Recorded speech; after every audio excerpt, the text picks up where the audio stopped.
тук имаме батонче, което знаете ли кой го е съдил? Аз съм го съдил това бетонче. Сега ще ви засъдим такъв бетон, да знаете как се съди. Обаче има две условия. Първо, даже три. Първо трябва да е в чиста среда. Второ, трябва тук някакъв произволен камък, този камък. И трето, трябва песъчник. Сега отиваме там. Отиваме. Да. Песъчника отиваме. И с ето и не го знам как се казва.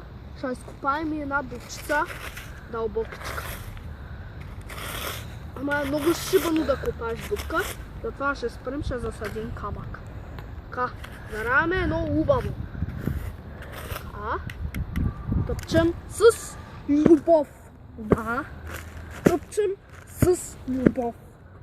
След което взимаме едно гребло и трябва да изореме едно любаво, да знае, че е в любвеобилна среда. Виж какви думи знам, бе!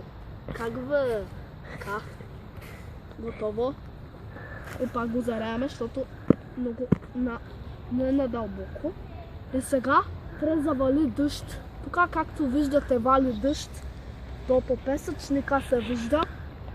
Обаче трябва да чакате да вали около към 2 часа. Ако не вали около към 2 часа, значи камъка няма да поникне.